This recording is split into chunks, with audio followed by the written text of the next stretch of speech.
Mufti wa Tanzania Sheikh Abubakar Zubeir bin Ali Mbwana amesema mahujaji wote 3500 waliokwenda katika ibada ya hija mwaka huu kutoka Tanzania bara na visiwani katika kutimiza nguzo ya 5 ya dini ya Kiislamu wamemaliza ibada hiyo wakiwa salama na wameanza kurejea hapa nchini.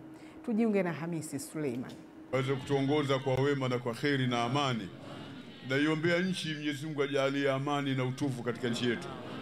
Huku Mwenyezi Mungu anajua zaidi kwa sababu anajua kila kitu, yaliyo wazi na yaliyo dhahiri na yaliyo batini. Akizungumza baada ya kuwasili na kundi la mahujaji la kwanza kutoka Maka nchini Saudi Arabia kutekeleza ibada ya hija, Mufti Sheikh Abubakar Zubeir bin Ali Mbwana amesema ibada ya hija imekwenda vizuri, ambapo pia mahujaji kwa umoja wao waliliombea taifa amani, mshikamano na utulivu kuelekea uchaguzi mkuu Oktoba, sambamba na kumwombea Rais Daktari Samia Suluhu Hassan. Kwa mahujaji tumerudi salama na tumehiji salama, walillahi alhamd.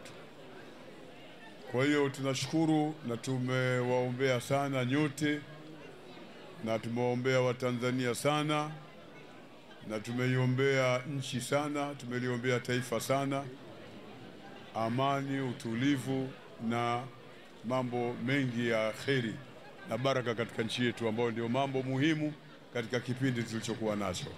Aidha, Mufti pia alimshukuru Mheshimiwa Rais Dr. Samia Suluhu Hassan kwa kuwapatia ndege ya Air Tanzania kusafirisha mahujaji yao kwenda na kurudi, na kulipongeza shirika hilo kwa kutoa huduma za kimataifa.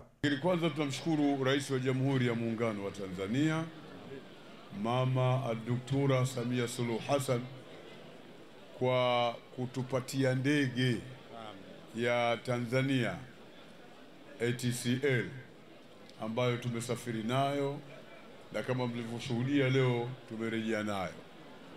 Mimi mwenyewe kwa sababu nimesafiri pamoja na mahujaji kwa ndege hiyo, tumeithibitisha ndege nzuri sana na tumekwenda vizuri sana. Ni ndege mpya, ndege yenye utulivu, ndege yenye wafanyakazi wenye busara, wenye hikma na wenye upendo. Katika eneo hilo la airport, mamia ya Waislamu walijitokeza kuwapokea na kuwalaki mahujaji pamoja na kuombewa dua na mahujaji hao. Tuondoshe faraka, tuondoshe mizozo, yalla tuongoze katika njia iliyonyooka. Warehemu mashehe zetu, warehemu wazazi wetu, baba zetu, wasamee madhambi yao, tianye nuru kwenye makaburi yao. Hamisi Suleiman, Channel 10, Dar es Salaam. Asante Hamisi Suleiman. Mkuu wa jeshi la